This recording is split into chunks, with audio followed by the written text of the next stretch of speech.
Adrian Cole's hand trembled as champagne sloshed over the rim of his crystal glass. Across the grand ballroom, through the crowd of designer gowns and tailored suits, he saw her. Tessa Morgan. The woman who vanished from his life 5 years ago without a trace, without a goodbye, without any explanation that made sense. His chest tightened as memories flooded back, but what made his blood run cold was the little girl holding Tessa's hand. The child couldn't have been more than 4 years old, wearing a bright red dress with white flowers. She had deep brown skin like her mother, but those eyes were unmistakably his. The same unusual hazel green that Adrian saw in the mirror every morning, the same eyes his father had, the rare genetic marker that ran in the Cole family. Adrian watched, frozen, as Tessa bent down to whisper something to the little girl. The child giggled, her curls bouncing as she nodded enthusiastically. Then, before Adrian could process what was happening, the little girl broke away from her mother and started running. Not just running anywhere. Running directly toward him. The ballroom seemed to slow down. Guests moved in blurred motion around him. The orchestra's waltz became distant background noise. All Adrian could focus on was this tiny person weaving through the crowd, her face lit up with pure joy, heading straight for him like she knew exactly who he was. "Daddy Adrian," she called out, her voice high and clear, cutting through every conversation in their vicinity. Adrian's glass slipped from his hand, shattering on the marble floor. Heads turned. Whispers started. But none of that mattered because this child, this beautiful little girl who was clearly his daughter, crashed into his legs and wrapped her small arms around his knees. "I found you," she said, looking up at him with those impossible eyes. "Mommy said you were here. She showed me your picture lots of times. I made you something." Behind her, Tessa stood paralyzed, her face a mixture of terror and resignation. She wore a simple blue dress, elegant but modest compared to the luxury surrounding them. She was even more beautiful than Adrian remembered, but the exhaustion in her eyes told a story of hardship he couldn't begin to imagine. Adrian's business partner, James, appeared at his elbow. "Adrian, are you all right? Who is this?" But Adrian couldn't speak. He could only stare down at the little girl who was now pulling a folded piece of paper from a small purse hanging across her chest. She unfolded it carefully, revealing a crayon drawing of 3 stick figures holding hands. One tall with yellow hair, one medium with brown skin and dark hair, and one tiny with brown skin and curly hair. "This is us," the little girl explained, pointing to each figure. "That's you, that's Mommy, and that's me. My name is Lily. Lily Rose Morgan. Mommy says my middle name is from your grandma. Is that true?" Adrian's knees nearly gave out. Rose had been his grandmother's name. The grandmother who raised him with more love than his own mother ever showed. Tessa remembered. After all these years, after whatever happened to tear them apart, she remembered the stories he told her about the one person in his family who truly understood him. He crouched down, his expensive suit forgotten, his image forgotten, everything forgotten except this moment. "Yes," he managed to whisper. "That's true. Rose was my grandmother's name." Lily beamed. "I knew it. I told Mommy I wanted to meet you. She said maybe someday. But then we got invited here because Mommy helped Mrs. Patterson's sister with her kids, and Mrs. Patterson said we should come, and Mommy said you might be here because Mr. Patterson is your friend, and I said we have to go because I need to meet my daddy." Each word was a hammer blow to Adrian's heart. This child had wanted to meet him. Had known about him. While he had spent 5 years believing Tessa had simply decided he wasn't worth staying for, she had been raising their daughter, telling her about him, keeping his memory alive. Tessa finally moved, rushing over with panic written across her face. "Lily, honey, we talked about this. You can't just run up to people." "But it's not people, Mommy. It's Daddy Adrian." Lily's logic was simple and devastating. "Tessa." Adrian stood, still holding the drawing. "We need to talk." "I know." Her voice was barely audible. "I'm sorry. I never meant for this to happen here like this." "How long have you been in the city?" "We never left." Those 3 words hit Adrian like a physical blow. She never left. All this time, while he had investigators searching across the country, while he had convinced himself she must have moved far away to start a new life, she had been here. In the same city. Raising his daughter alone. Around them, the wedding guests pretended not to stare, but Adrian could feel their eyes, their phones probably already capturing this moment for social media. His mother would hear about this within the hour. Patricia Cole had spies everywhere, especially at high society events. James cleared his throat. "Perhaps we should move this conversation somewhere more private? There's a garden terrace on the 2nd floor." Adrian nodded gratefully, but Lily interrupted. Are you coming with us, Daddy Adrian? That word. Daddy. She said it so naturally, so hopefully, like she had been practicing it her whole life waiting for this moment. Yes, Adrian said firmly. Yes, I'm coming with you. I'm not letting you out of my sight. Lily clapped her hands together. Good. Because I have lots of questions.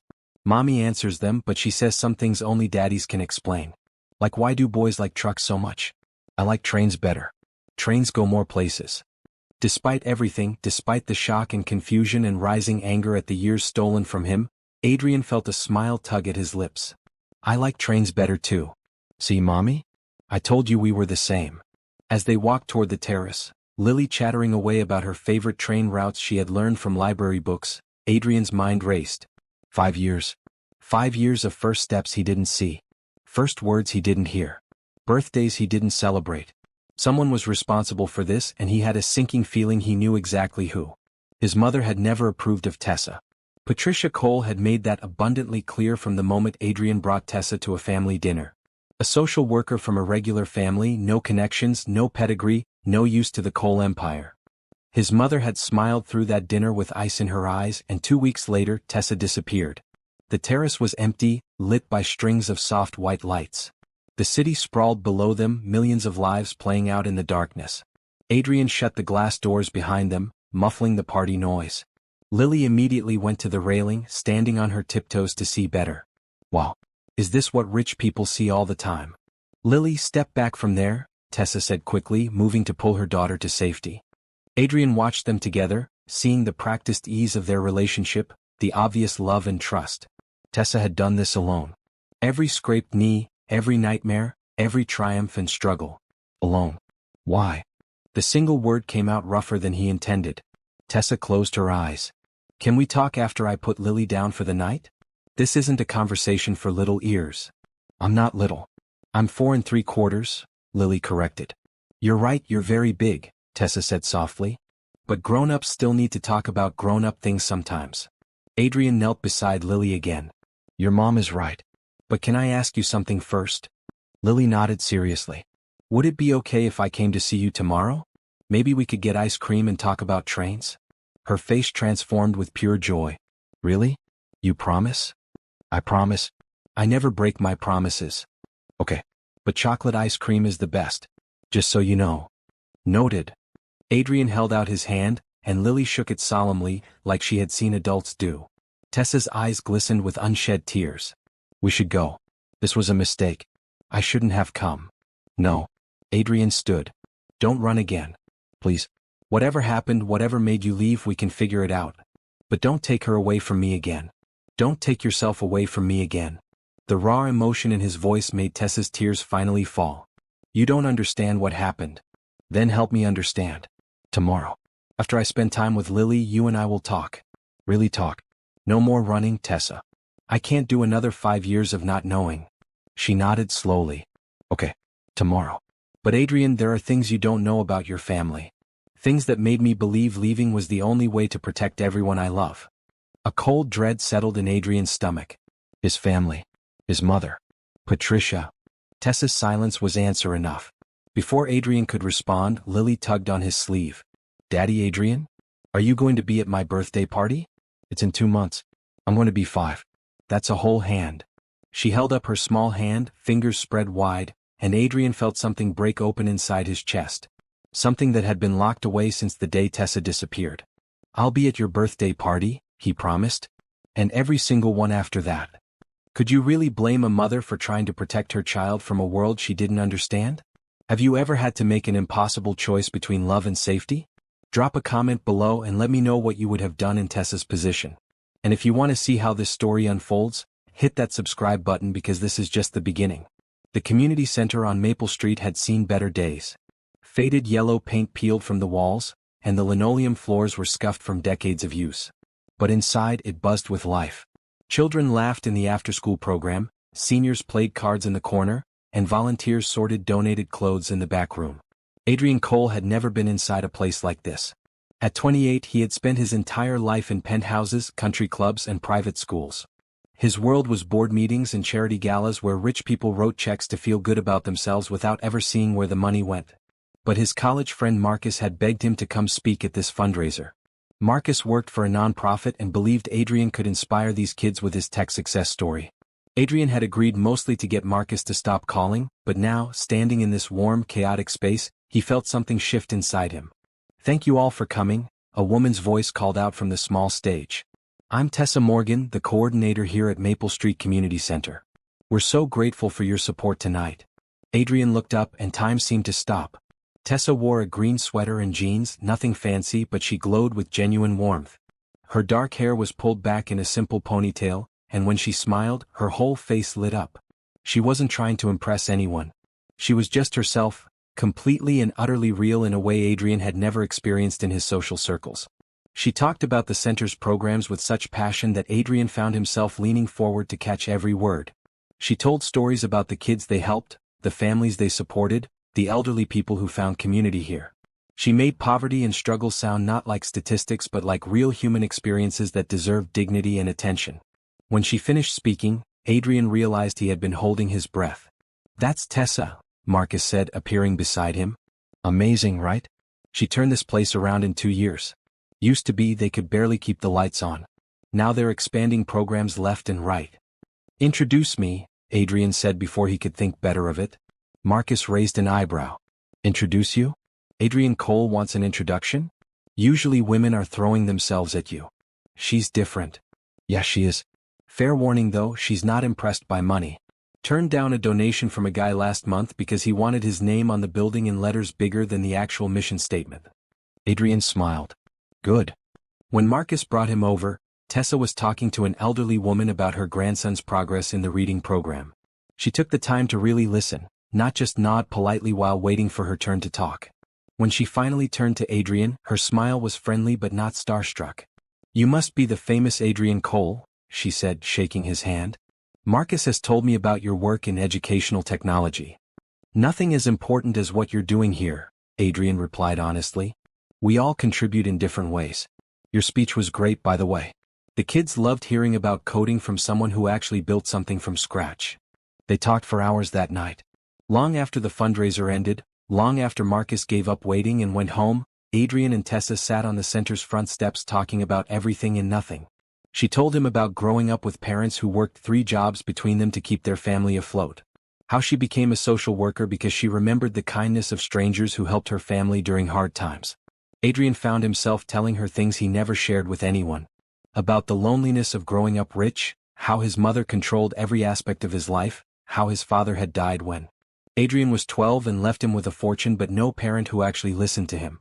His grandmother Rose had been his only real family, and she passed away when he was 20. "Money doesn't buy happiness," Tessa said softly. "But it doesn't mean rich people don't deserve happiness either. Pain is pain no matter what your bank account says." That simple statement, spoken without judgment or envy, made Adrian fall a little bit in love with her right then. They started seeing each other regularly. Adrian would show up at the community center to volunteer, something he had never done before. He tutored kids in math and science. He fixed broken computers. He learned the names of the regulars and started to understand poverty not as an abstract concept but as a reality affecting real people who deserved better. Tessa showed him a world he never knew existed. Street festivals in neighborhoods his driver usually avoided. Tiny restaurants where the food was incredible and the prices were reasonable. Parks where families gathered for free concerts. She taught him that joy didn't require a price tag, that community could be built anywhere people cared enough to try.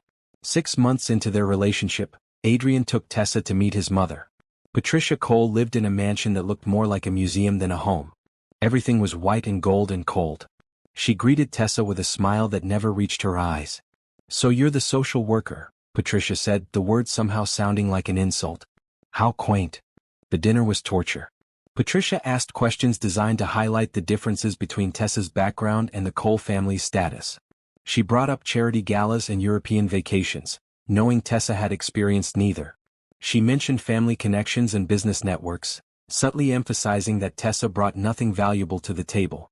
But Tessa handled it with grace. She answered honestly, never pretending to be something she wasn't, never apologizing for her life. Adrian had never been more proud or more in love. When they left, Patricia walked them to the door. "Adrian, a word please?" Tessa waited outside while Patricia pulled Adrian aside. She's unsuitable, Patricia said bluntly. I know you think you're in love, but this is infatuation. She's from a completely different world. It will never work. I love her, mother. Really love her. For the first time in my life, I'm with someone who sees me, not my bank account. Love isn't enough. You have responsibilities. A legacy to uphold. The Cole name means something. The Cole name doesn't have to mean cold and isolated. Patricia's eyes turned hard. If you continue this relationship, you'll regret it. That's not a threat, Adrian. That's a promise. But Adrian ignored the warning. He continued seeing Tessa, falling deeper in love every day. She made him laugh. She challenged him to be better, to do more with his wealth and influence. She saw potential in him that went beyond making money and attending parties. 1 year into their relationship, Adrian was certain he wanted to marry her. He started looking at rings, planning a proposal. He imagined a future where they worked together to make real change, combining his resources with her passion and knowledge. Then Tessa discovered she was pregnant. Adrian would never forget the look on her face when she told him. They were at her small apartment, the kind of place his mother would have called embarrassing. But to Adrian it was home. It smelled like Tessa's lavender soap and the candles she liked. Her books lined the walls, and photos of people she loved covered every surface. I'm pregnant, she said, her voice shaking. I know we didn't plan this. I know it's fast. But Adrian, I want to keep this baby. Our baby. Adrian pulled her into his arms. I want that too. Tessa, I was going to wait for the perfect moment, but there's never going to be a more perfect moment than this. He got down on one knee right there in her tiny living room. Marry me. Build a life with me. Let's raise this baby together and show them what real love looks like. Tessa said yes through happy tears. They held each other and planned their future. A simple wedding, maybe at the community center. A modest home at first, something they could fill with love and laughter. They would tell their child about both sides of their family, the struggles and the privileges, and raise someone who understood the value of kindness and hard work. For 2 weeks, Adrian was happier than he had ever been. Then Tessa disappeared. He woke up one morning to a text message. I'm sorry. This isn't going to work. Please don't look for me. I wish you well. Adrian called, texted, went to her apartment. Gone. He went to the community center. She had quit without notice. He called her parents. They refused to speak to him. He hired investigators who found nothing. It was like Tessa Morgan had simply erased herself from his life. For months, Adrian searched. He couldn't understand what happened. Everything had been perfect. They were going to have a baby, build a family. What changed? Eventually, his mother sat him down. Adrian, you have to accept that she left. Some people aren't cut out for this life. She realized she didn't fit in our world and made the mature choice to walk away. She was pregnant with my child. Are you certain the child was yours? Adrian had stood up and walked out. He didn't speak to his mother for 6 months after that. But deep down, a seed of doubt had been planted. Why else would Tessa leave so suddenly? Maybe his mother was right. Maybe Tessa realized she didn't want to be part of his complicated world. He threw himself into work. Cole Technologies expanded rapidly. Adrian made deals, launched products, earned billions. He dated occasionally, women his mother approved of, but never seriously. His heart remained with the woman who disappeared. And now, 5 years later, he had answers. But those answers brought only more questions and a growing rage at what had been stolen from him. Adrian barely slept that night. He kept seeing Lily's face, her joy when she called him daddy, the drawing she made of their family. He kept replaying Tessa's words, there are things you don't know about your family. At 7 in the morning he called his lawyer. I need you to pull every communication my mother had 5 years ago. Phone records, emails, everything. I don't care what it costs or what privacy laws we have to navigate. I need to know what happened. By 9 he was at Tessa's address. She lived in a modest neighborhood, the kind where people actually knew their neighbors and kids played on the sidewalks. Her apartment was in a 3-story building that had seen better days but was clean and well-maintained. He knocked on apartment 2B, his heart pounding.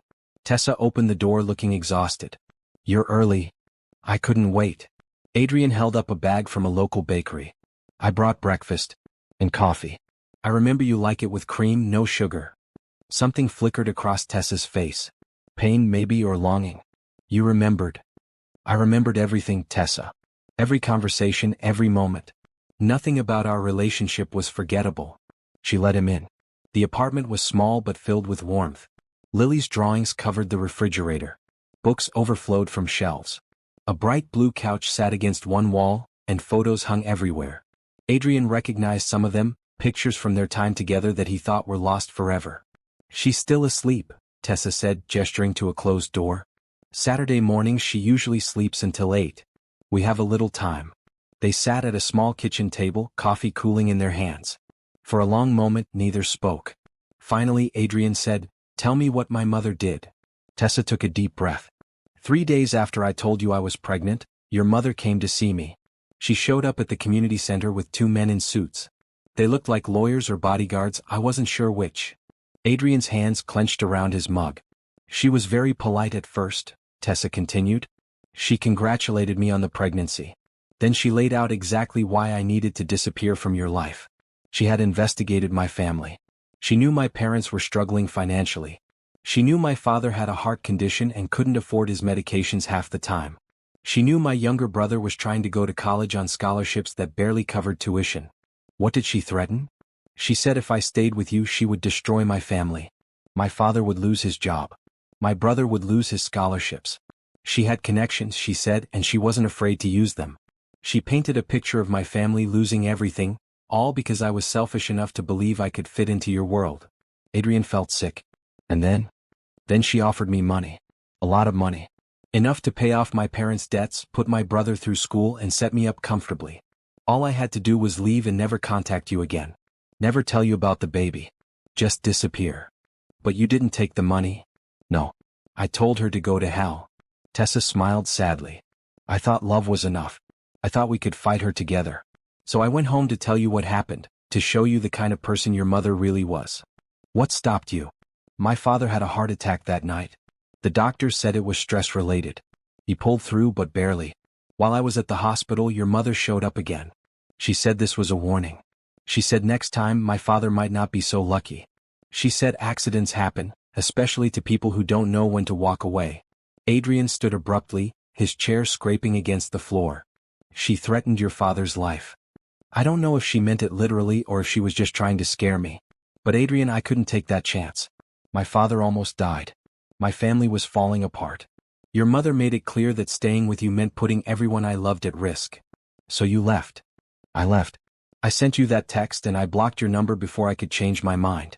I moved apartments, changed my schedule at work, avoided anywhere I thought you might go. For months, I jumped every time I saw a black car, thinking it was your investigators or your mother's people. Why didn't you reach out after Lily was born? You must have known I would want to know my daughter. Tessa's eyes filled with tears. Because I was terrified. Your mother is powerful, Adrian. She has money and connections I can't even comprehend. What if she tried to take Lily from me? What if she decided a Cole heir should be raised by the Cole family, and I was just an inconvenient detail to be removed? I would never let that happen. You didn't even know she existed. How could you stop something you didn't know about? Tessa wiped her eyes. I told myself I was protecting her. I convinced myself that someday when Lily was older, when I was more stable, maybe then I could reach out. But the longer I waited, the harder it became. How do you tell a man he has a 4-year-old daughter? How do you explain why you kept her from him? You tell him the truth. Like you're doing now. Adrian sat back down, reaching across the table to take Tessa's hand. I'm not angry at you. I'm furious at my mother, but not at you. You did what you thought you had to do to protect your family. But I took away your choice. I took away 5 years of Lily's life from you. My mother took those years. Not you. Adrian squeezed her hand. Tessa, I need you to understand something. I've spent 5 years wondering what I did wrong, why you left, if our whole relationship was a lie. Knowing the truth, knowing you didn't leave because you stopped loving me, that changes everything. I never stopped loving you, Tessa whispered. Even when I was 8 months pregnant and angry at the world, even when Lily was born and I was crying because you weren't there to meet her, even when she took her first steps and said her first word, I never stopped loving you. I just loved my family more. Before Adrian could respond, Lily's door opened.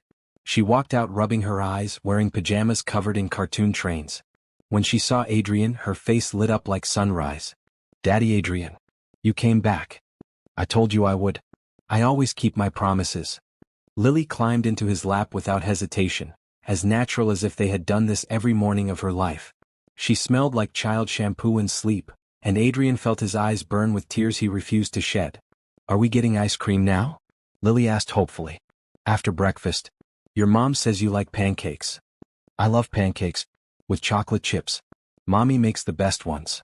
Adrian looked at Tessa over Lily's head. Can I stay? For breakfast, I mean. And then maybe we can all go get ice cream together? Tessa nodded, fresh tears on her cheeks. I'd like that. As Tessa made pancakes and Lily chattered about her favorite train routes from books she had memorized, Adrian felt something settle in his chest. Anger at his mother still burned hot, but it was tempered by the reality of this moment. His daughter in his arms. The woman he loved making breakfast. A chance to rebuild what had been destroyed. But he knew this was just the beginning. His mother wouldn't accept this quietly. She had spent 5 years believing she had successfully removed Tessa from Adrian's life. Discovering she had a granddaughter she didn't control would make Patricia dangerous. Adrian would have to face her. But first he was going to eat chocolate chip pancakes with his daughter and take his family out for ice cream. Some things mattered more than confrontation. Some things were worth protecting at any cost. The ice cream shop was busy for a Saturday afternoon. Families crowded around small tables and the line stretched to the door. Lily held Adrian's hand on one side and Tessa's on the other, swinging between them with pure joy. This is the best day ever, Lily announced for the 5th time since they left the apartment. Adrian couldn't stop smiling. Every time Lily looked up at him with those eyes that mirrored his own, his heart expanded in ways he didn't know were possible. She trusted him completely, this little person who barely knew him but had already claimed him as hers. When they reached the counter, Lily pressed her nose against the glass display case. There are so many flavors. How do you choose? You try a few samples, Adrian said, and then you pick your favorite. I can try before I pick? Lily's eyes went wide. That's the best rule ever. The teenager behind the counter smiled and offered Lily a tiny spoon of chocolate. Then strawberry. Then mint chip. Lily took her tasting seriously, considering each flavor with the concentration of a professional food critic. The chocolate is good, she said thoughtfully. But the strawberry tastes like summer. Mommy, what season is it now? Fall, baby.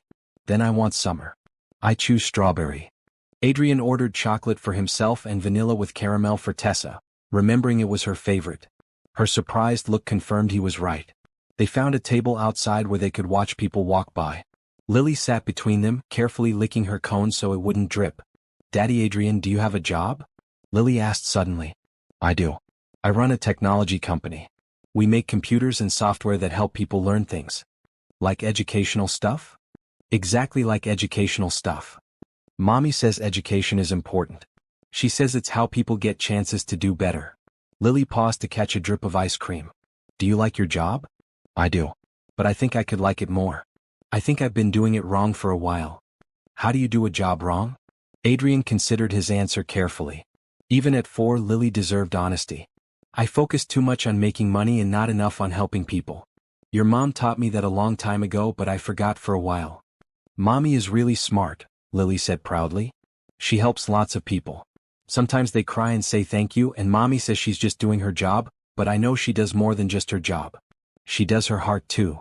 Adrian looked at Tessa, who was blinking back tears. Your mom has the biggest heart of anyone I know. That's why I picked her to be my mom, Lily said matter-of-factly. You picked her? Adrian asked, charmed. Before I was born. When I was in heaven waiting. I looked down and I saw Mommy and I said, that one, she's going to be the best at loving me. So I picked her. Tessa laughed through her tears. Where did you learn that? Mrs. Chin at the library. She said that's how it works. Babies pick their parents before they come down. Adrian felt his throat tighten. I'm glad you picked your mom. She is the best at loving you. Did you pick your mom? Lily asked innocently. The question hit Adrian like cold water. I don't know. Maybe we don't always pick right. Lily frowned. Is your mom not good at loving? She loves in her own way. But it's different from how your mom loves. Different how? Tessa intervened gently. Some people show love by trying to control things. They think if they can control everything, they can keep the people they love safe. But real love means trusting people to make their own choices. Even if the choices are mistakes? Lily asked. Even then. Because that's how we learn and grow. Lily thought about this while finishing her cone. Then she said, I think you made a good choice, Daddy Adrian. What choice? Coming to find us. Mommy was scared you might be mad, but I told her you wouldn't be. I told her daddies are supposed to find their families. Adrian reached over and gently tugged one of Lily's curls. You were right. And I'm not mad. I'm grateful. What's grateful mean? It means thankful. It means I'm so happy I found you that I can barely believe it's real. Lily grinned, ice cream on her chin. It's real. I'm real. See? She poked his arm. You're real too. We're all real together. After ice cream, they walked through a nearby park. Lily ran ahead to the playground and Adrian and Tessa followed at a slower pace. She's incredible, Adrian said. Tessa, you raised an incredible human being. She's easy to love, Tessa replied. She's always been sunny even when things were hard. When I was working 2 jobs and going to school online, she would sit with her coloring books and tell me stories to keep me awake. She's been my partner through everything. 2 jobs. I had to pay the bill somehow. Social work doesn't pay much, but I wanted to finish my degree. So I worked at the community center during the day and cleaned offices at night. My neighbor, Mrs. Patterson, the one who invited us to the wedding, she watched Lily when I had night shifts. Adrian felt anger rising again, not at Tessa but at the circumstances that forced her into this situation. That should never have been necessary. I would have helped. I wanted to help. I know. But I was so scared of your mother. Every time I thought about reaching out, I remembered her threats. I convinced myself Lily and I were safer staying invisible. They reached a bench and sat down, watching Lily climb on the play structure. She waved at them from the top and they both waved back. I'm going to make this right, Adrian said firmly. I'm going to set up accounts for you and Lily. Education, living expenses, everything you need. Adrian, I can't accept. Yes, you can. Not because I'm trying to buy my way back into your life, but because it's right. Lily is my daughter. You're her mother. I should have been supporting you both all along. My mother stole that from all of us, but I can fix this part. Tessa was quiet for a moment. Okay. For Lily's future, I'll accept help. But I need to keep working. I need to keep being me, not just someone who lives off your money. I wouldn't want you any other way. Your work matters, Tessa. The community center matters. What if we expanded it? What if Cole Technologies funded a real upgrade? New computers, better facilities, more programs? You'd do that. I should have done it years ago. When we were together, you showed me how to use wealth to make actual change, not just write checks and feel good. Then you left and I went back to the empty way of living I knew before. But I don't want that anymore. I want purpose. I want to build something that matters. And I want Lily to see her father as someone who does good in the world. Tessa reached over and took his hand. You're already good in the world, Adrian.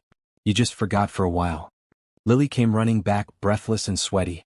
Did you see me on the tall slide? I went down so fast. I saw. You're very brave, Adrian said. Brave like you? Braver than me, I think. Lily climbed onto his lap, settling in like she belonged there. Daddy Adrian, can I ask you something important? Anything. Are you going to stay this time? Because Mommy's last boyfriend said he would stay, but then he left when he found out about you. Adrian's jaw tightened. Your mom had a boyfriend? Tessa looked uncomfortable. It was brief. About a year ago. He seemed nice at first, but when Lily mentioned her father and I explained the situation, he said it was too complicated. He left the next day. He was scared, Lily said wisely. Mommy says some people are scared of complicated things. But I don't think you're scared. I'm not scared, Adrian said firmly, looking into Lily's eyes. I promise you I'm not going anywhere. Even if things get complicated, even if it's hard, I'm staying. You're my daughter and that's forever. Forever is a long time. Not long enough. Adrian hugged her close. I have 5 years to make up for. We have tea parties to have and books to read and train stations to visit. We have birthdays and holidays and regular Tuesdays. We have your whole life ahead of us and I'm going to be here for all of it. Lily pulled back to look at his face, searching for something. Whatever she found must have satisfied her because she nodded decisively. Okay. I believe you. Those 3 words meant more than any business deal Adrian had ever closed. This tiny person believed him, trusted him, accepted him into her life without hesitation or conditions. The rest of the afternoon passed in a blur of perfect moments. They fed ducks at the pond. They played hide and seek among the trees. They got hot dogs from a cart and sat on the grass eating them while Lily told elaborate stories about her stuffed animals at home. When the sun started to set, they walked back to Tessa's apartment. Lily held both their hands again, tired and happy. At the door, Lily threw her arms around Adrian's legs. This was the best day. Can we do it again tomorrow? How about I come for breakfast again? And then we can figure out what tomorrow's adventure will be. Every day can be an adventure? Every single day. After Lily went inside, Adrian and Tessa stood in the hallway. The exhaustion on Tessa's face was less pronounced now, replaced with something that looked like hope. "Thank you," she said quietly. "For being so good with her. For not being angry. For understanding." "I love her already," Adrian said simply. "I know I just met her, but she's mine and I love her. And Tessa, I never stopped loving you. 5 years didn't change that." "Adrian? I know we can't just pick up where we left off. Too much has happened. But I want to try. I want us to be a family. Not for Lily's sake, though she deserves that. But for us. Because we were good together and I think we could be good together again." Tessa smiled sadly. "We have to deal with your mother first. She's not going to accept this quietly. Let me worry about my mother. You focus on you and Lily. I'll handle Patricia. Be careful.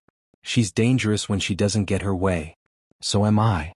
Adrian kissed Tessa's forehead softly. "Get some rest. I'll see you in the morning." As he walked to his car, Adrian pulled out his phone and called his lawyer. "Did you find anything?" "More than you want to know. Your mother had investigators following Tessa for months before her pregnancy. There are emails coordinating with a private investigator firm. And Adrian, there are payments. Large payments to a company that specializes in pressure tactics. It's all here. Send me everything. I'm going to see my mother tomorrow night. It's time we had a very serious conversation about boundaries and consequences."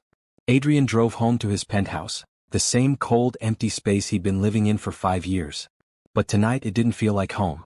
Home was a small apartment with drawings on the refrigerator and a little girl who called him Daddy Adrian. Everything was about to change. His mother would fight this. She would use every weapon in her arsenal to maintain control. But Adrian had something now that he didn't have 5 years ago. He had something worth fighting for. Sunday morning started with pancakes again. Adrian arrived at 7 with bags of groceries, determined to be useful. Lily was already awake, bouncing with energy. "You came back again," she said like she still couldn't quite believe it. "I told you I would. Every day. Every single day? Every single day." Over the next few weeks, Adrian proved those words true. He came for breakfast every morning before Lily went to preschool. He picked her up in the afternoons when Tessa had to work late. He read bedtime stories and helped with bath time. He learned which songs made Lily laugh and which ones she wanted repeated endlessly. He also learned the reality of Tessa's life. The night shift cleaning job she still worked 3 times a week because her daytime salary barely covered rent and childcare. The student loans she was still paying off from her degree. The way she shopped at discount stores and clipped coupons. The medical bills from Lily's birth that she paid $10 at a time. "Let me help," Adrian said one evening after Lily was asleep. They sat on Tessa's small couch, the only light coming from a lamp with a slightly crooked shade. "You already help. You've been here every day. I mean financially. Let me pay off these bills. Let me cover rent so you can quit the night job. Tessa, you're exhausted. You work yourself to the bone and it doesn't have to be this way. It feels like charity. It's not charity. It's me being a father and partner. It's me doing what I should have been doing for the past 5 years." Adrian took her hand. "I'm not trying to control you or change you. I just want to remove some of the stress so you can breathe a little easier." Tessa looked at their joined hands. "It's hard for me to accept help. I've been doing everything alone for so long. You don't have to be alone anymore. I'm here. Let me be here in all the ways that matter, not just the fun breakfast and bedtime story ways." After a long pause, Tessa nodded. "Okay. But slowly.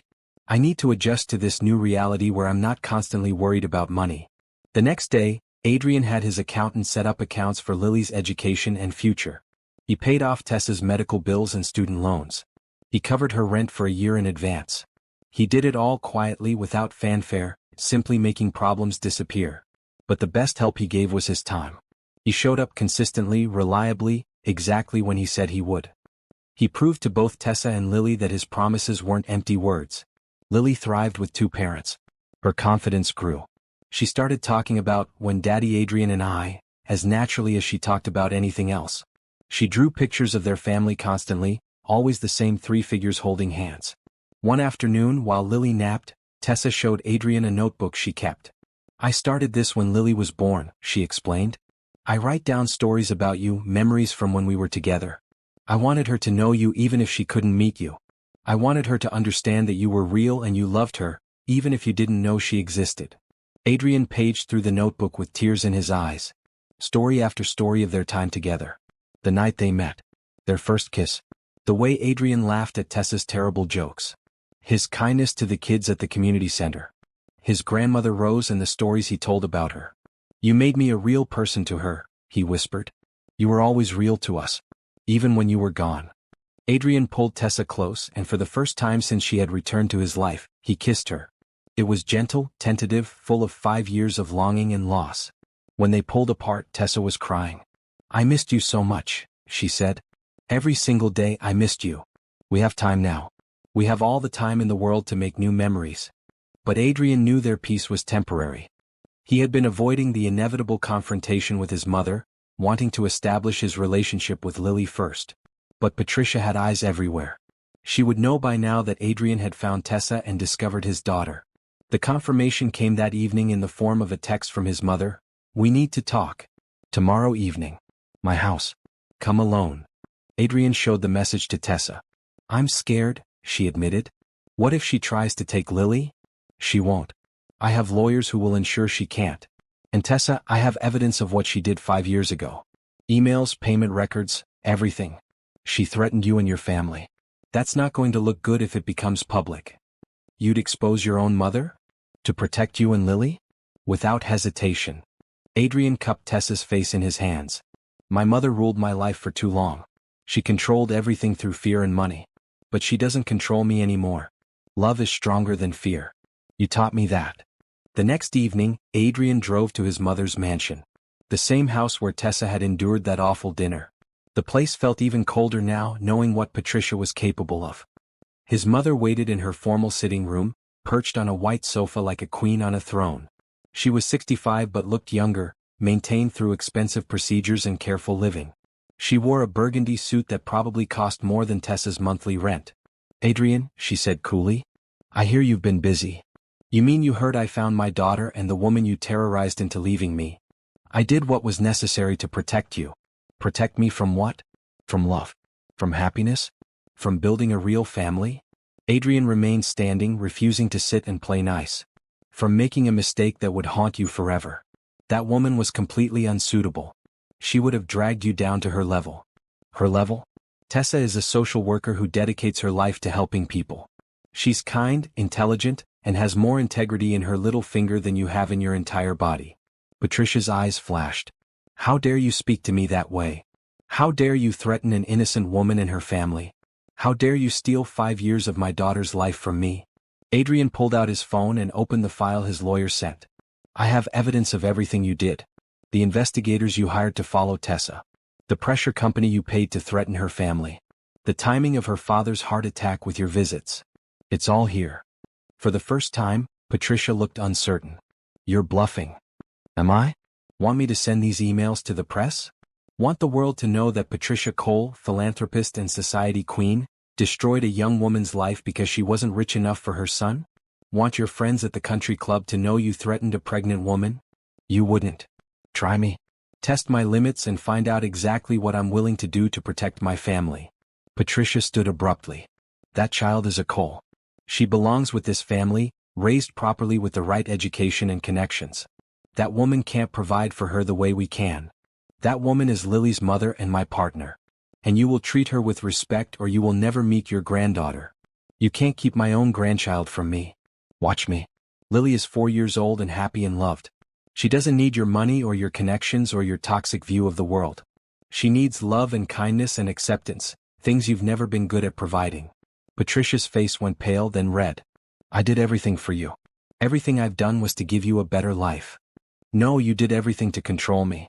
There's a difference. Grandma Rose loved me. She supported me. She celebrated my choices even when they weren't what she would have chosen. You've only loved me when I obeyed you. Rose spoiled you. Made you soft. Rose made me human. She taught me that money and power are tools, not identities. She showed me how to care about people beyond what they can do for me." Adrian moved toward the door. "I'm going to marry Tessa. I'm going to be a father to Lily. And you have a choice to make. You can accept us as we are and be part of our lives, or you can stay here in your cold house with your cold heart and miss out on knowing your granddaughter." "Adrian, wait." He paused at the door but didn't turn around. "I lost you once," Patricia said, and for the first time, Adrian heard something almost like vulnerability in her voice. "When your father died, you pulled away from me. Rose got your affection, your time, your trust. I was left with nothing but the business and the duty. Adrian turned slowly. You pushed me away, mother. Every time I tried to share something with you, you criticized it. Every friend I made wasn't good enough. Every interest I had was frivolous. You wanted me to be a perfect reflection of the Cole name, but you never wanted me to just be Adrian. I didn't know how. Patricia sat down heavily. My own mother was cold and distant. I thought that's what being a parent meant. Preparing you for a harsh world. Making you strong. You made me lonely. Until Tessa, I didn't know what real connection felt like. She made you happy? Happier than I've ever been. Even now, after everything, she makes me better. Patricia was quiet for a long moment. I've been alone in this house since you stopped coming around. The business runs itself. My charity boards don't need me, they just need my money. I thought I was building a legacy, but all I've built is emptiness. Adrian saw his mother, really saw her, maybe for the first time. An aging woman who had spent her entire life building walls instead of bridges. Who thought control was love and fear was respect. It's not too late, he said quietly. But you have to change. You have to accept that you can't control everything and everyone.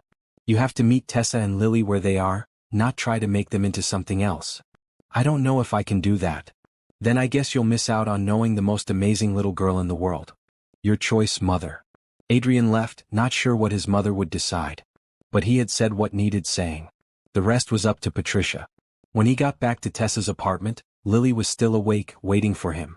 Did you talk to your mom? She asked seriously. I did. Is she nice now? I don't know yet. But I hope so.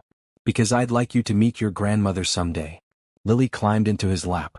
If she's your mom, she must have done something good. She made you, right? Adrian laughed, the first time he'd laughed since entering his mother's house. That's a very kind way to look at it. Mrs. Chin says everyone has good inside them. Sometimes it's just buried under scared or angry.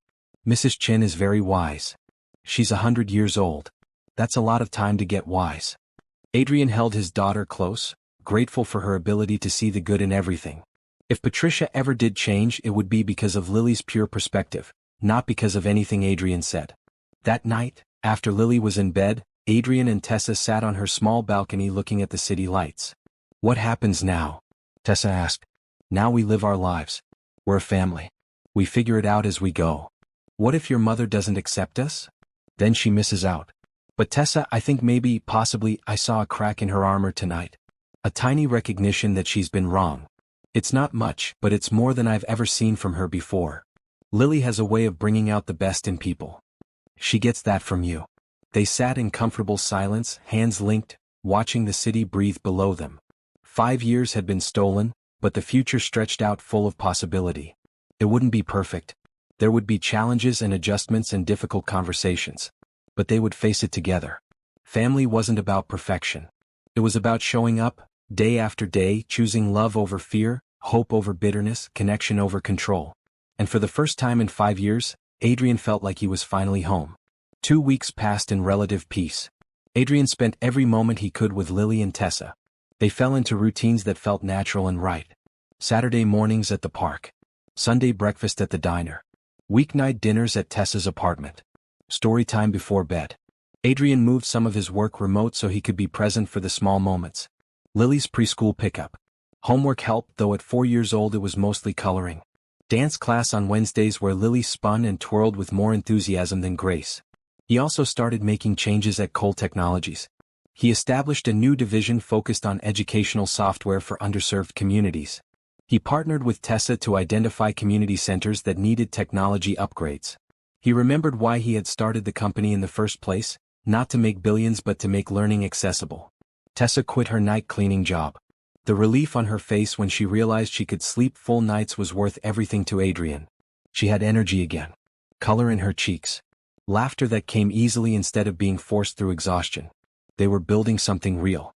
Something that felt permanent. Then, on a Thursday afternoon, Patricia showed up at Tessa's apartment. Tessa called Adrian immediately, panic in her voice. Your mother is here. She just knocked on the door. Don't let her in. I'm on my way. Adrian, Lily is here. She sees your mother through the window.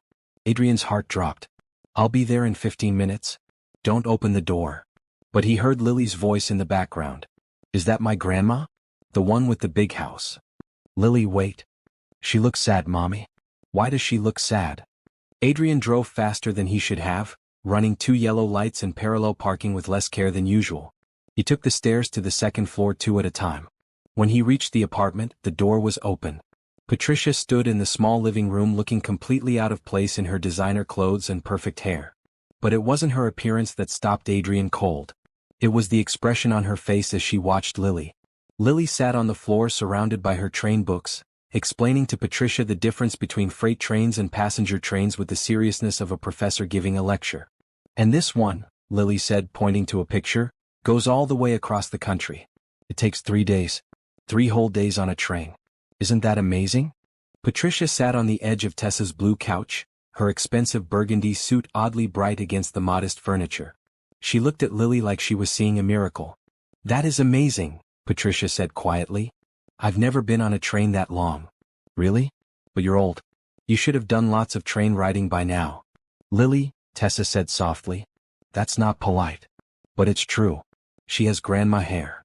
Despite everything, Patricia smiled. A real smile, not the cold one Adrian was used to. I do have grandma hair. You're absolutely right. Adrian cleared his throat. Mother. What are you doing here? Patricia stood, and for a moment, Adrian saw uncertainty on her face. I came to apologize. To Tessa? To all of you. But especially to Tessa. Tessa stood frozen by the kitchen, clearly torn between the desire to protect Lily and curiosity about what Patricia would say. Patricia turned to Tessa, and Adrian saw his mother do something he had never seen before. She looked uncomfortable, vulnerable, human. I was wrong, Patricia said simply. What I did 5 years ago was cruel and inexcusable. I told myself I was protecting Adrian, but I was really protecting myself. My vision of what his life should look like. My need for control. Mrs. Cole. Patricia, please. Mrs. Cole sounds like someone I don't want to be anymore. She took a breath. I threatened you and your family. I tried to force you away from my son because I was afraid. Afraid he would choose you over me. Afraid I would lose the last person I had any connection to.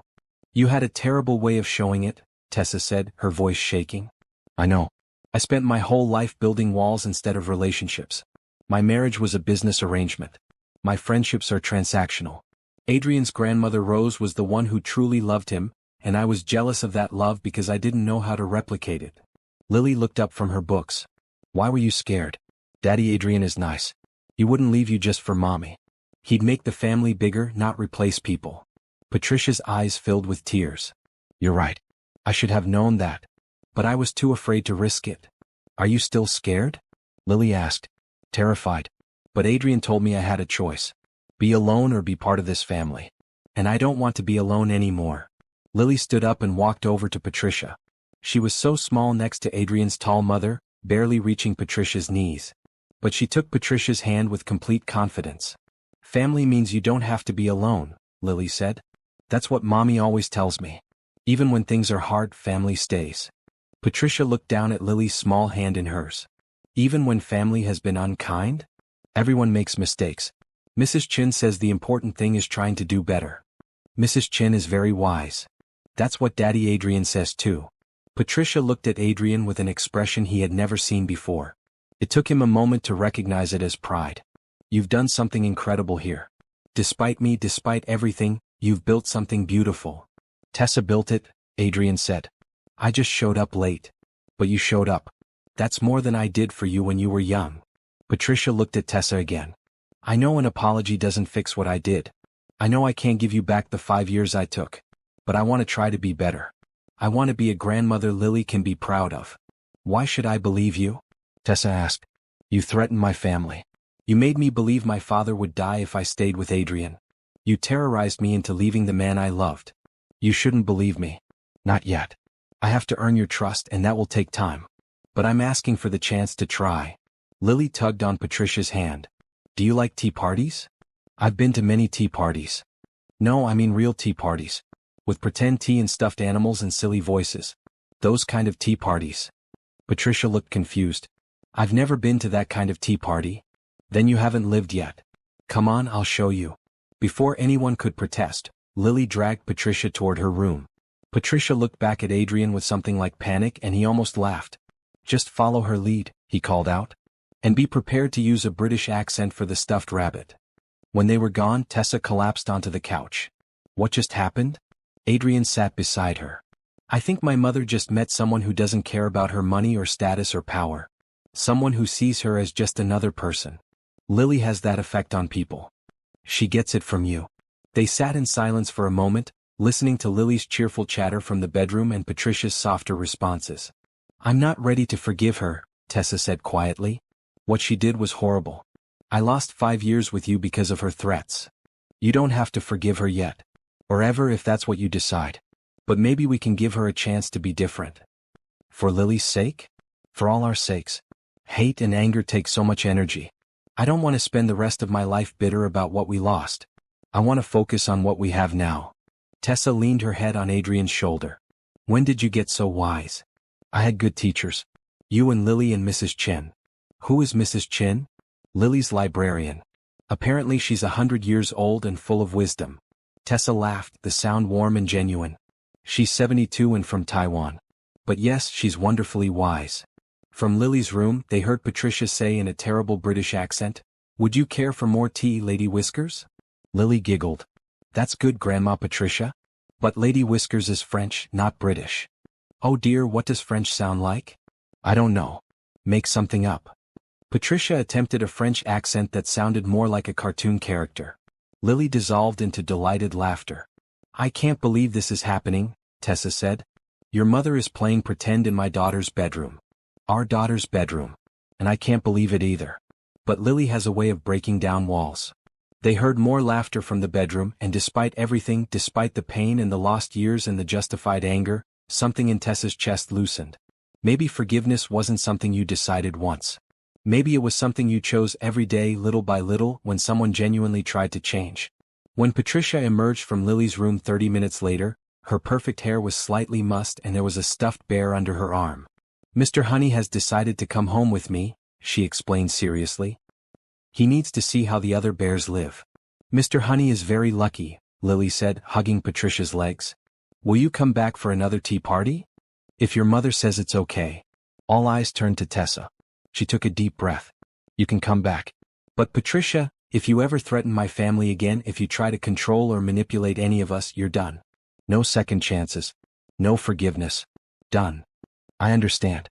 Thank you. After Patricia left, promising to return Mr. Honey safely and to come for dinner the following week, Lily climbed into Adrian's lap. Grandma Patricia is sad inside, she said matter-of-factly. But I think tea parties might help. You think tea parties can fix everything? Adrian asked, charmed. Not everything. But lots of things. Tea parties and trains and chocolate ice cream. Those are the important things. Adrian hugged her close, breathing in her little girl's scent of shampoo and crayons. You're absolutely right. That night, after Lily was asleep, Adrian and Tessa sat on the balcony again. Do you think she means it? Tessa asked. Do you think she'll really change? I think she's going to try. Whether she succeeds is another question. But Lily already loves her, and that might be enough to keep Patricia trying. Children have such open hearts. They learn it from their parents. You taught Lily to see the good in people, even when it's buried deep. I had to learn that lesson myself. After everything, I was so angry. I wanted to hate your mother. Some days I did hate her. But hate is exhausting. And I didn't want Lily to grow up around that energy. You're an incredible mother. I'm a tired mother who's figuring it out as I go.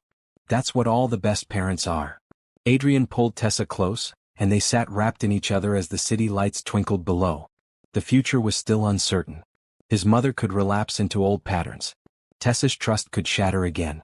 The wounds of the past might never fully heal. But in this moment they had each other. They had Lily. They had hope. And sometimes hope was enough to build on. The following weeks revealed a side of Patricia that Adrian had never known existed. She came for dinner every Tuesday, bringing age-appropriate gifts for Lily that weren't outrageously expensive. She asked questions about Tessa's work with genuine interest. She even volunteered at the community center, helping with administrative tasks. It wasn't perfect. Patricia still made occasional comments that revealed her ingrained prejudices about class and money. She struggled with the concept that happiness didn't require luxury. She was learning, slowly, that love was more valuable than control. One evening, as Patricia helped Lily with a puzzle at the coffee table, she said quietly, I've been seeing a therapist. Adrian looked up from where he was helping Tessa prepare dinner. You're what? A therapist. After our conversation, after meeting Lily, I realized I didn't know how to be the person I want to be. So I'm getting help. Patricia fit a puzzle piece into place. She says I have control issues stemming from my own childhood trauma. Apparently, when you grow up feeling powerless, you spend your adult life trying to ensure you're never powerless again. That makes sense, Tessa said carefully from the kitchen. It doesn't excuse what I did, but it helps me understand why I did it. And understanding is the first step to changing. Lily looked up from the puzzle. What does trauma mean? It means something happened that hurt me a long time ago, Patricia explained. And that hurt made me scared, and fear made me do unkind things. Like when Tommy pushed me at school and I pushed him back even though I knew pushing was wrong? Something like that, yes. Did you tell the person you were sorry? Patricia's hands stilled over the puzzle. No. The people who hurt me are gone now. But I can tell the people I hurt because of it that I'm sorry. She looked at Tessa, and Adrian saw real remorse in his mother's eyes. I'm sorry, Patricia said. I know I've said it before, but I'll keep saying it. I'm sorry for what I did to you. I'm sorry for taking Adrian away. I'm sorry for threatening your family. I'm sorry for the fear I caused. If I could undo it, I would. Tessa wiped her hands on a dish towel and came to sit with them. I'm working on forgiving you. It's hard. Some days I remember how scared I was and I get angry all over again. But then I see you with Lily and I see you trying and it gets a little easier. That's more than I deserve. Maybe. But forgiveness isn't about what you deserve. It's about what I need to move forward. Lily, who had been listening carefully, added, Mrs. Chin says forgiveness is a gift you give yourself, not the other person. Mrs. Chin is right again, Patricia said softly. After dinner, as Lily showed Patricia her newest drawings, Adrian's phone rang. His head of security. Mr. Cole, we have a situation. Someone's been asking questions about Ms. Morgan. Digging into her past, her family, her finances. Adrian's blood went cold. Who? We don't know yet. But it's not journalists. This is professional, thorough. Someone wants detailed information. After he hung up, Adrian found Patricia alone in the kitchen. Is there something you want to tell me?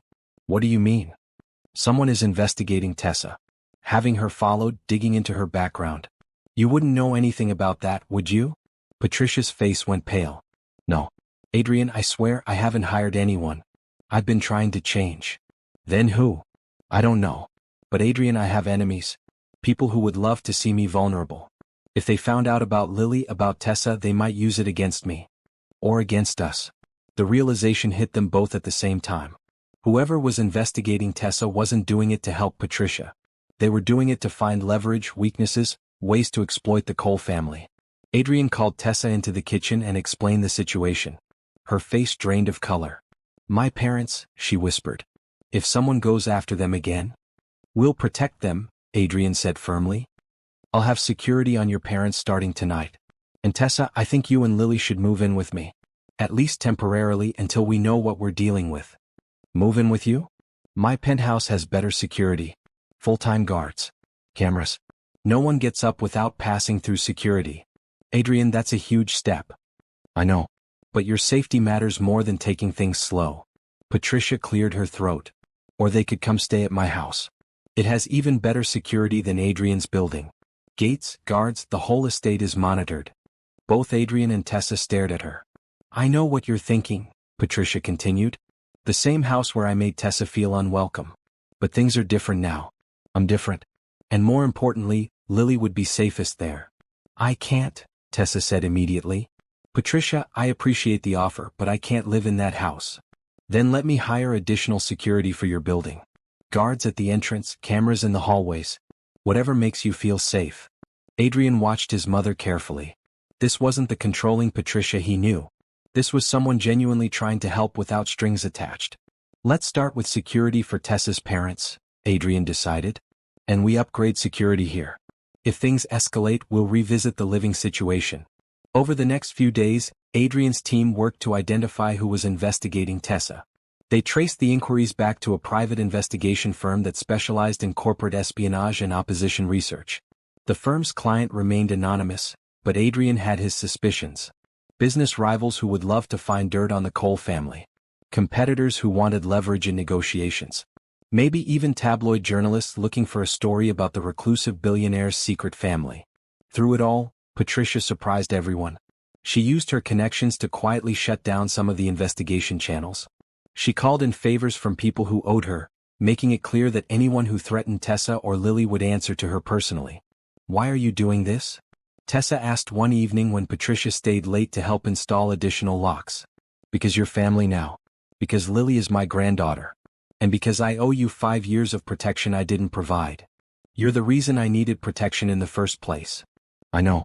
And I can't change that. But I can make sure no one else hurts you the way I did." Lily, overhearing from her bedroom where she was supposed to be sleeping, called out, "Grandma, Patricia is a hero now." "Not a hero," Patricia called back. "Just someone trying to be better." "That's the same thing," Lily insisted. A week later, Adrian's security team finally identified the client behind the investigation. It wasn't a business rival or a journalist. It was Patricia's sister, Catherine, who Adrian barely remembered. Catherine had been cut out of the family fortune years ago after a bitter dispute with Adrian's father. "She's looking for ammunition," Adrian's head of security explained. "She wants to challenge your father's will, claim Patricia had undue influence. If she can prove Patricia is unstable or has been hiding family secrets, she thinks she can reopen the estate case." Adrian called Catherine directly. "Stop investigating my family." "Family? That woman and her child are not your family, Adrian. They're gold diggers who saw an opportunity. They're my daughter and her mother. And if you continue this, I'll make sure every business connection you have knows exactly why you were cut from the will. I have the documents, Catherine. The fraud, the theft, the lies. All of it. You wouldn't dare. Try me. Leave Tessa and Lily alone, or I'll destroy whatever reputation you have left." The line went dead. That night, Adrian told Tessa and Patricia what he'd learned and done. "You threatened your aunt for me," Tessa said softly. "I protected my family. That's different." Patricia was quiet, processing. Finally she said, "Catherine always was vindictive. I should have anticipated this." "It's handled now," Adrian assured her. "She won't bother us again." But Lily, who had been drawing at the table, looked up with wise eyes. "Bad people don't just stop being bad because you tell them to. Mrs. Chin says that." "Mrs. Chin isn't always right," Adrian said gently. "Yes, she is. She's 100 years old." 72, Tessa corrected automatically. "That's still really old." Despite the tension, they all laughed.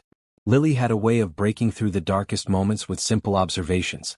Over the following weeks, Catherine did back off. Adrian's threat had worked, or perhaps she realized she had no real case.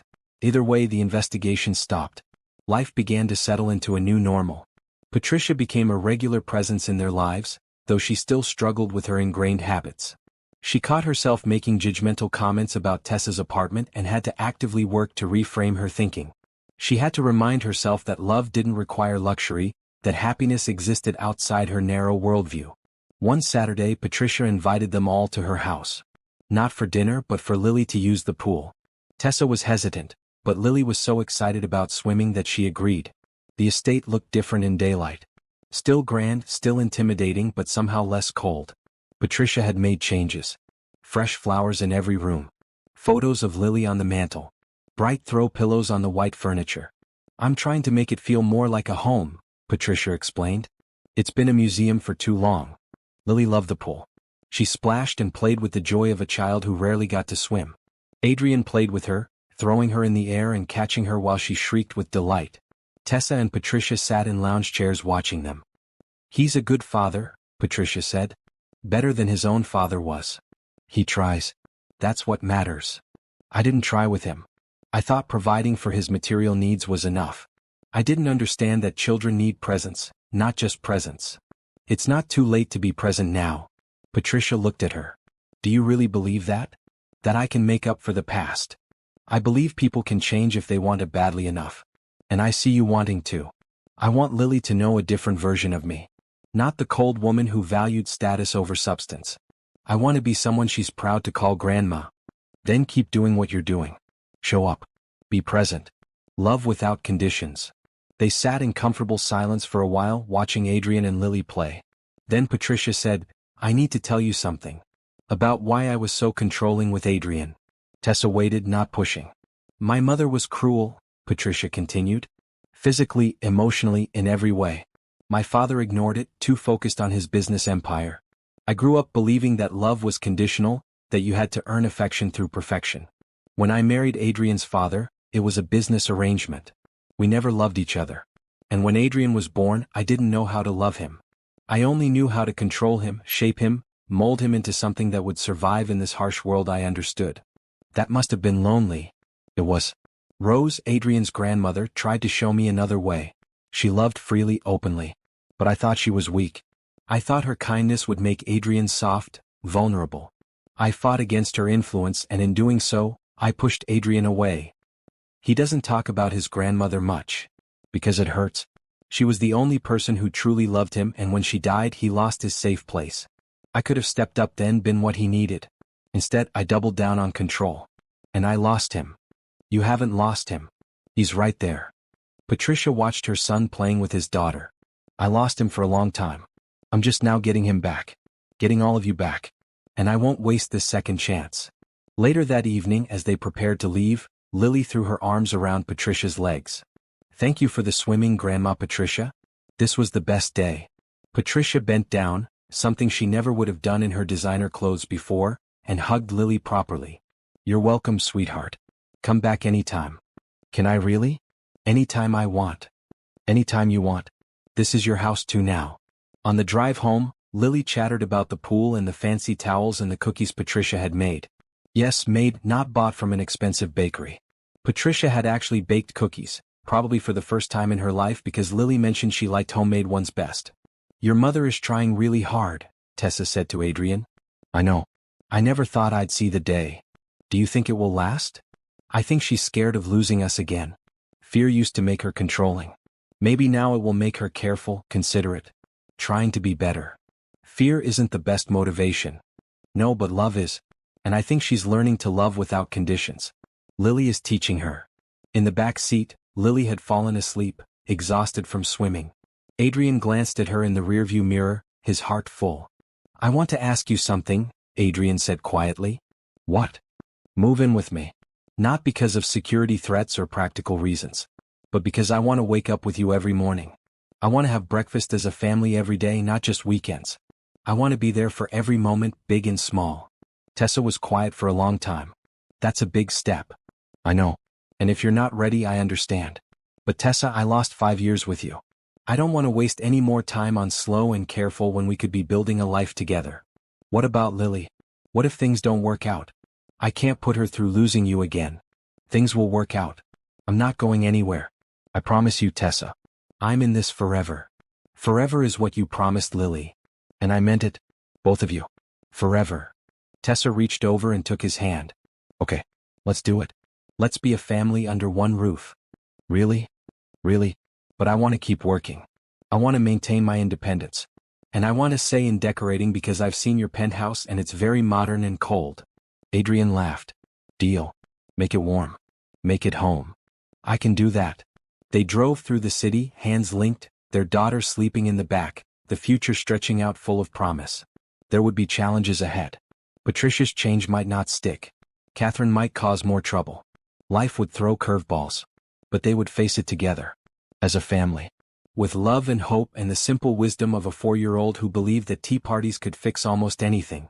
Moving day was chaotic in the best way. Tessa didn't have much furniture, having lived minimally for years, but she had boxes of books, Lily's toys, and memories that needed careful packing. Patricia showed up with a moving crew. I know you said you didn't need help, but I wanted to make sure everything arrived safely. Tessa had learned to accept Patricia's gestures for what they were, genuine attempts to be useful and included. Thank you. I appreciate it.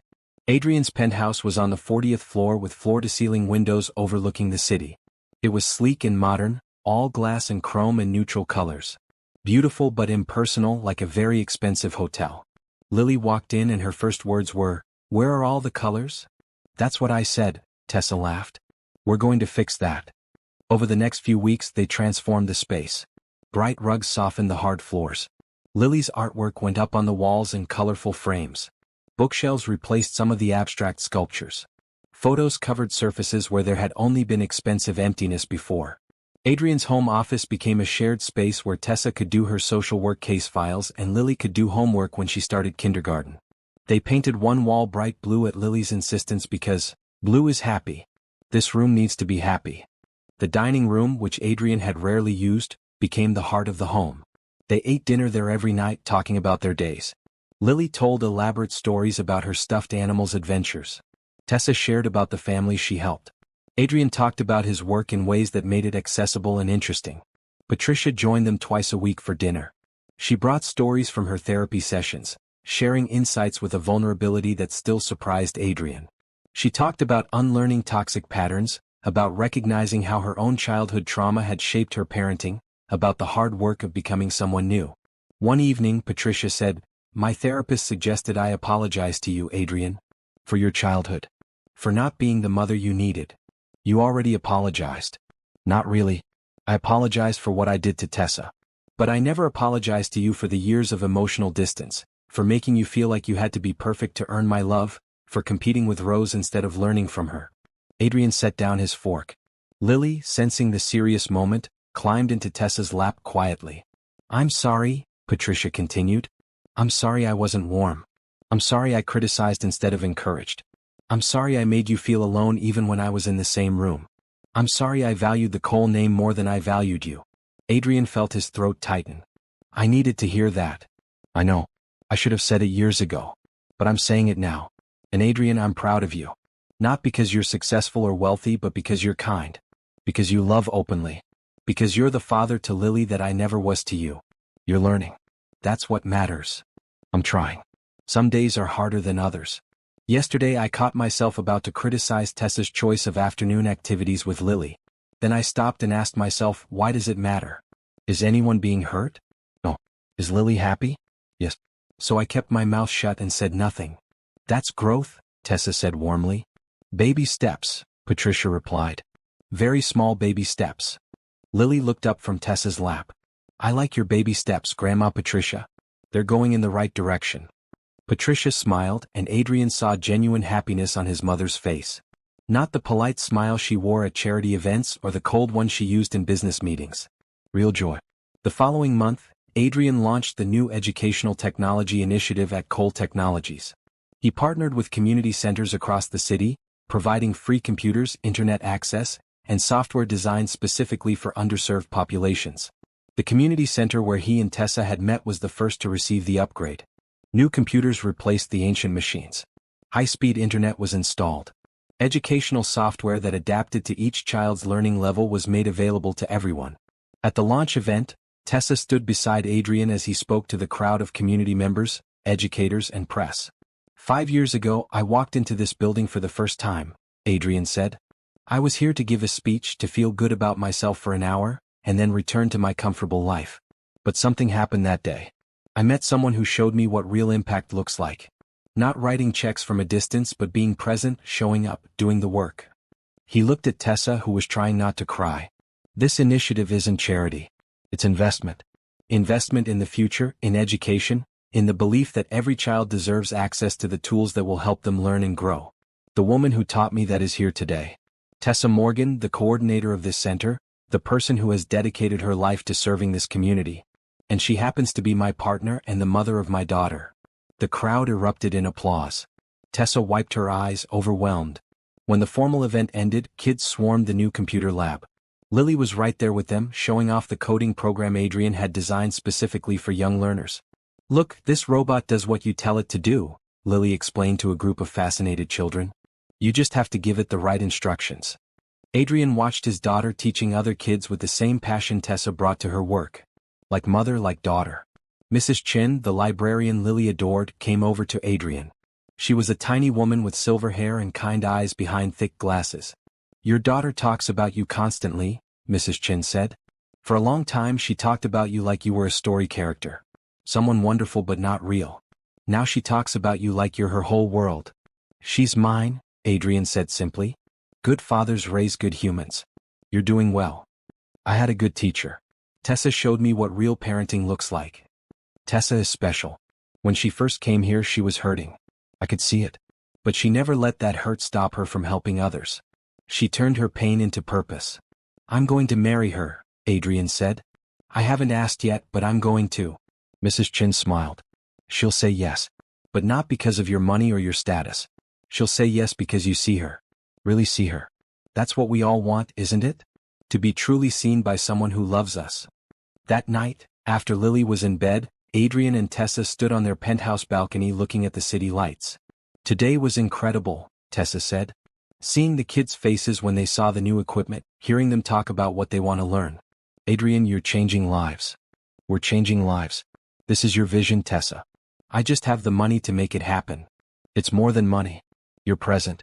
You show up. You care about these communities in a real way, not just as a tax write-off. You taught me that. Before you, I thought wealth was about accumulation. Now I understand it's about circulation. Money is only valuable if it moves, if it creates opportunities and opens doors. Listen to you, getting all philosophical. Adrian pulled her close. I learned from the best. They stood wrapped in each other, and Adrian thought about timing. He had the ring already, had bought it weeks ago. But when was the right moment? How did you propose to someone you had already lost once? How did you make it perfect? But then he remembered what Tessa had taught him. Perfect wasn't real. Real was messy and spontaneous and built on actual moments, not orchestrated ones. Tessa, he said quietly, I want to ask you something. What? Will you marry me? She pulled back to look at his face. What? I know I should have planned this better. I should have waited for a perfect moment with flowers and music and all that. But standing here with you, looking at the city where we met and fell in love and lost each other and found each other again, this feels like the right moment. Adrian? You don't have to answer now. Take time. Think about it. But I want you to know that I'm all in. I want forever with you. I want to be Lily's father legally and officially. I want to wake up next to you for the rest of my life. I want to build something real and lasting and true. Tessa was crying now, happy tears streaming down her face. You really mean it? I've never meant anything more. Then yes. Yes, I'll marry you. Adrian kissed her, and it felt like coming home. Like every moment of the past 5 years had been leading to this. The pain, the loss, the searching, all of it mattered because it brought them here. He pulled out the ring box from his pocket. I've been carrying this around for weeks waiting for the perfect moment. Turns out the perfect moment is just whenever we're together. The ring was simple and beautiful. Not a huge diamond meant to impress, but an elegant design with small stones that caught the light. Exactly Tessa's style. It's perfect, she whispered. Like you. I'm not perfect. Perfect for me then. They held each other on the balcony, the city alive around them, their future stretching out full of possibility. In her room, Lily woke briefly from a dream. She padded out to find her parents and saw them through the glass doors, holding each other, her mother's hand showing something sparkly. Lily smiled. She had been hoping Daddy Adrian would ask. She had even practiced what she would say at the wedding when people asked her about her parents. She went back to bed, hugging her favorite stuffed train, content in the knowledge that her family was complete. Adrian was wrong about one thing. He thought he had proposed, and in a way he had. But Lily had other plans. 2 weeks after Adrian asked Tessa to marry him, they took Lily to their favorite park for a Saturday afternoon. It was late spring, the kind of perfect day where the sun was warm but not hot and flowers bloomed everywhere. Lily had been acting strange all morning, secretive and giggly. She clutched a small backpack and refused to let anyone look inside. What's in the bag, sweetheart? Tessa asked for the 3rd time. It's a surprise. You'll see. They spread a blanket under a large oak tree and unpacked the picnic lunch. Lily barely touched her sandwich, too excited about whatever she was planning. Finally, after they had eaten, Lily stood up and cleared her throat dramatically. I have an announcement, she said in her most serious voice. Adrian and Tessa exchanged amused glances. I've been thinking, Lily continued. We're already a family. We live together and eat dinner together and do everything together. But it's not official yet. Lily, honey, your dad already asked me to marry him, Tessa said gently. I know. I heard through the door. But he didn't do it right. What? Adrian tried not to laugh. You didn't ask me. And I'm part of this family too. So I'm going to fix it. Lily opened her backpack and pulled out 3 objects. A ring pop, the kind you could buy at any candy store. A piece of paper folded many times. And a small velvet box that looked suspiciously like it came from a jewelry store. She handed the ring pop to Adrian. This is for Mommy. Because you're supposed to have a ring when you propose. Then she handed the folded paper to Tessa. This is for you to read. I wrote it myself. Mrs. Chin helped me spell the big words. Finally, she kept the velvet box. And this is from me. Adrian's throat tightened as he realized what was happening. His daughter was proposing on behalf of their family. Tessa unfolded the paper with shaking hands and read aloud. Dear Mommy, I love you more than trains and chocolate ice cream. You're the best mommy in the whole world. Daddy Adrian loves you too, even more than I do, and I didn't think that was possible. We want to be a family forever, not just for now. So I'm asking, will you marry us? Love, Lily. P.S. Mrs. Chin says marriage is about choosing to love someone every day, even when it's hard. I think we already do that. Tessa was openly crying now. Lily, baby, this is beautiful. I'm not done, Lily said. She turned to Adrian. Your turn. Give mommy the ring pop and say the words. Adrian got down on one knee in the grass, his expensive suit forgotten. He held up the ring pop like it was the Hope Diamond. Tessa Morgan, will you marry me and this incredible girl? Will you choose us every day even when it's hard? Yes, Tessa laughed through her tears. Yes, I choose you. Both of you. Every day. Lily clapped her hands together. Good. Now you have to put the ring pop on her finger. Adrian slipped the candy ring onto Tessa's finger, and she examined it seriously. This is the best ring I've ever seen. But wait, there's more, Lily said. She opened the velvet box to reveal a delicate necklace with 3 small charms. A heart, a star, and a train. Grandma Patricia helped me pick it out, Lily explained. The heart is for love. The star is for wishes. And the train is because trains take you places and we're going places together. Lily, this is too much, Tessa said. It's from my piggy bank. I've been saving my allowance.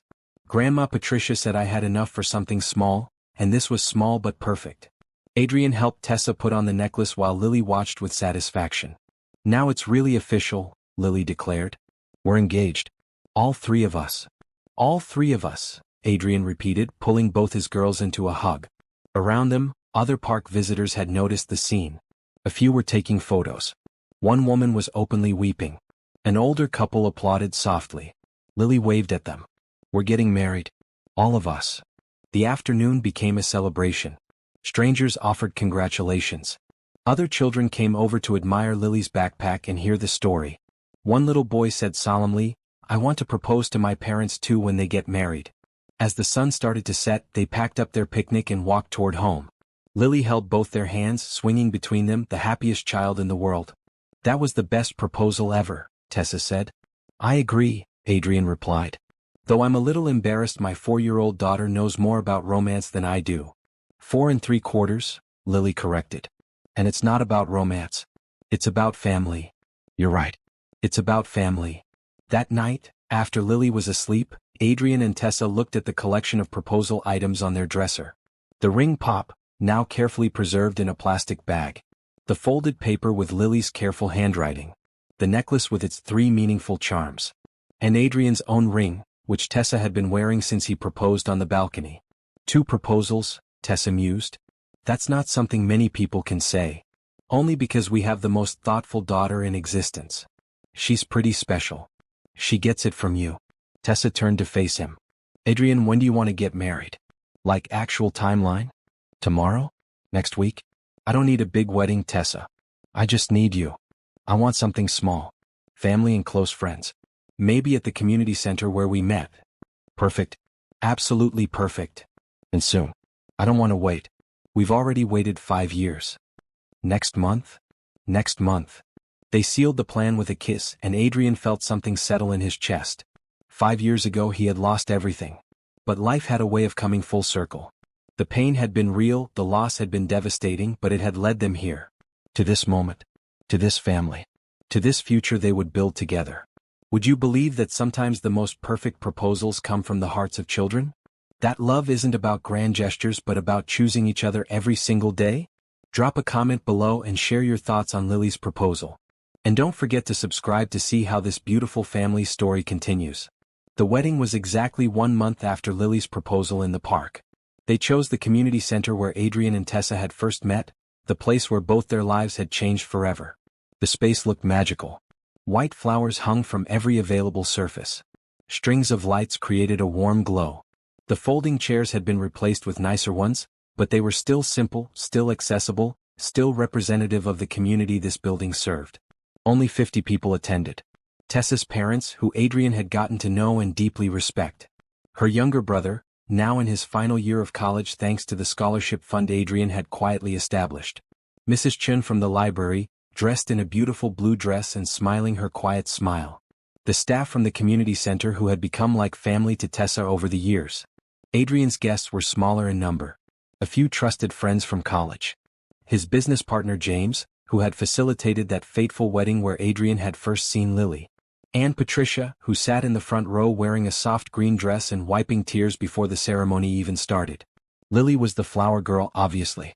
She wore a bright red dress with a full skirt that spun when she twirled, which she did constantly. She took her job very seriously, walking down the aisle with perfect posture, scattering petals with the precision of someone performing surgery. When she reached the front, she went straight to Adrian and whispered loudly, "I didn't mess up. Not even once." "You were perfect," he whispered back. Then the music changed and Tessa appeared.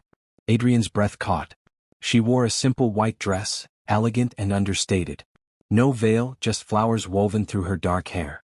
She glowed with happiness, and when their eyes met, Adrian felt the same pull he had felt 5 years ago when he first saw her speak on that small stage. She walked down the aisle alone by choice. "I'm not being given away," she had explained during planning. "I'm choosing. This is my choice and I want that to be clear." When she reached Adrian, she took his hands and they stood together facing the officiant, a woman who ran another community center across town and had become Tessa's mentor. "We gather today," the officiant began, "to celebrate a love that refused to be destroyed." Adrian and Tessa's story isn't a simple one. They met, they fell in love, they were torn apart, and they found their way back. Not because it was easy, but because they believed love was worth fighting for. She smiled at Lily. And they created this incredible human in the process. "Lily, would you like to come stand with your parents?" Lily immediately joined them, standing between Adrian and Tessa. Each parent took one of her hands. "Love isn't always romantic," the officiant continued. "Sometimes it's the love between a parent and child. Sometimes it's the love of community. Sometimes it's the love that drives us to do better, be better, serve better." Adrian and Tessa's love encompasses all of these things. Adrian and Tessa had written their own vows. Adrian went first. "Tessa, 5 years ago I lost you and I didn't understand why. I spent those years building a business empire but feeling empty inside. Then I found you again and I found Lily and I understood what I had been missing. Purpose. Connection. Real love." His voice cracked slightly. "You taught me that wealth isn't about what you accumulate but about what you give away. You showed me that family isn't always blood, that community matters more than status, and that showing up is more valuable than showing off. I promise to keep showing up. Every day. Every moment. For you and for Lily and for the life we're building together." Tessa wiped tears from her eyes before beginning her own vows. "Adrian, when I met you, I thought you were just another rich person looking to feel good about himself. But you proved me wrong. You saw me, really saw me, not as a project or a charity case but as a person with value and worth. You loved me without conditions." She glanced at Lily. "When I had to leave, it was the hardest decision I ever made. I thought I was protecting everyone but I was really just scared. Scared of your mother's threats, scared of your world, scared that love wouldn't be enough. I was wrong. Love is always enough when it's real." She looked back at Adrian. "You found us. You didn't give up. You fought for us when I was too afraid to fight for myself. And now we're here about to promise forever to each other. I promise to choose you, every single day even when it's hard. I promise to build a life full of love and laughter and purpose. I promise to be your partner in all things." There wasn't a dry eye in the room. The officiant asked for the rings. Lily produced them from a small pouch she had been guarding carefully. Simple gold bands, no diamonds or elaborate designs.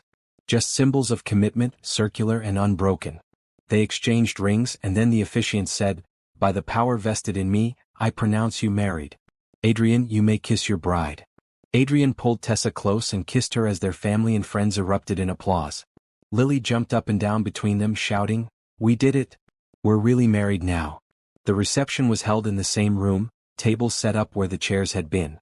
Mrs. Chin had made the cake, a simple 3-layer design covered in fresh flowers. Food was catered from local restaurants, the kind of places Adrian had learned to love through Tessa. During dinner, Patricia stood to give a toast. She looked nervous, Adrian noticed. His mother, who had commanded boardrooms and charity galas without a tremor, was nervous about speaking to 50 people in a community center. "I'm not good at this," Patricia began. "Emotions, vulnerability, all of it. But my therapist says growth happens outside your comfort zone, so here I am." People laughed gently. 5 years ago, I did something unforgivable. I threatened Tessa and her family because I was afraid. Afraid of losing control, Afraid of losing my son, afraid of anything that didn't fit my narrow view of how life should be. In doing so, I stole 5 years from Adrian and Tessa. I stole 5 years of Lily's life from her father. The room was silent now. I can't undo that. But I can tell you what I've learned. Love isn't about control. Family isn't about status or money or living up to some impossible standard. It's about showing up. It's about trying to be better today than you were yesterday. It's about accepting people as they are, not trying to force them into shapes that make you comfortable. Patricia looked at Lily. My granddaughter taught me that. She's 4 years old and wiser than I'll ever be. She loves without conditions. She forgives without holding grudges. She sees the good in people even when they don't deserve it. She raised her glass. To Adrian and Tessa. May your marriage be everything mine wasn't. May you always choose each other. May you build a family based on love, not fear. And may you teach your children, including any future children, the lessons I failed to teach mine. Everyone raised their glasses. To Adrian and Tessa. As the evening progressed, Adrian watched his new wife dance with their daughter. Watched Patricia laughing with Tessa's parents, all past hurts seemingly set aside for this one perfect night. Watched the community they had built gather around them with genuine love and support. James approached Adrian with a knowing smile. You did good, man. Really good. I got lucky. Tessa could have refused to speak to me that night at the wedding. She could have kept Lily from me forever. But she didn't. Because underneath the fear she never stopped loving you. Anyone could see that. Later, as the party wound down, Lily started to fade. She had been running on pure excitement all day and exhaustion was finally catching up. She climbed into Adrian's lap, her fancy red dress rumpled and stained with cake frosting. Is the wedding over? She asked sleepily. Almost, sweetheart. It was a good wedding. Everyone was happy. Everyone was very happy. Daddy Adrian? Yes. Are you glad I found you at that first wedding? Adrian held her closer. Finding you was the best thing that ever happened to me. Even better than marrying Mommy? You and Mommy are a package deal. I can't imagine one without the other. Satisfied, Lily closed her eyes and fell asleep right there in his arms. Tessa came over and smiled at the sight. She's going to be so mad tomorrow that she missed the end of the party. We'll tell her every detail. Ready to go home? Yes. Let's take our daughter home. Our daughter. Those words would never stop being meaningful to Adrian. Their daughter. Their family. Their future. They said their goodbyes, hugged everyone, thanked Mrs. Chen for the cake and Patricia for everything she had done to help with the planning. Then they drove home through the city, Lily asleep in her car seat, Tessa's hand in Adrian's. Do you think we'll always be this happy? Tessa asked quietly. No, Adrian said honestly. Life will throw challenges at us. There will be hard days and disagreements and moments of doubt. But I think we'll always choose each other. And that's better than constant happiness. That's real. Real is better, Tessa agreed. 1 year later, they celebrated at the same community center for a different reason. Cole Technologies had expanded its educational initiative to 20 cities nationwide. Tessa had left her coordinator position to run the program full-time, using Adrian's resources and her expertise to create real change in underserved communities. Patricia had joined the board of the foundation they established, using her connections for good now instead of control. She showed up at every event, rolled up her sleeves and worked alongside volunteers. She was learning that respect earned through kindness mattered more than respect commanded through fear. Lily, now 5.5, was starting kindergarten. She wanted to be a social worker like her mom when she grew up. Or maybe a train conductor. She hadn't decided yet. At the celebration event, surrounded by families whose lives had been changed by the program, Adrian stood with Tessa and watched their daughter play with other children. Remember when you thought your life was over because I disappeared? Tessa asked. I remember. Turns out it was just beginning. The best part was just beginning, Adrian corrected. Do you think 5 years ago Adrian would believe this is where you'd end up? Adrian thought about the man he had been. Lost, searching, building wealth but not meaning. That man had needed to be broken down to be rebuilt into something better. I think 5 years ago Adrian would be grateful, he said finally. Grateful that he met you. Grateful that he didn't give up searching. Grateful that love turned out to be stronger than fear or pride or stubbornness. And grateful for Mrs. Chen's wisdom? Especially that. They laughed together and across the room Lily looked up and waved. Her parents waved back and she grinned before returning to her game. You know what the best part is? Tessa said. We get to do this every day. This isn't the ending. This is just a really good middle. To many more middles, Adrian said. To showing up. To choosing each other. To love that's stronger than fear. They kissed, and around them the community they had built together thrived. Children learned on new computers. Families found resources and support. Dreams became possibilities. 5 years ago, Adrian had lost everything. But loss had taught him what actually mattered. Not money or status or control. Not even the destination. What mattered was the journey. The people you traveled with. The love you chose to give and receive. The ways you showed up even when it was hard. Especially when it was hard. Because love wasn't about easy. It was about worth it.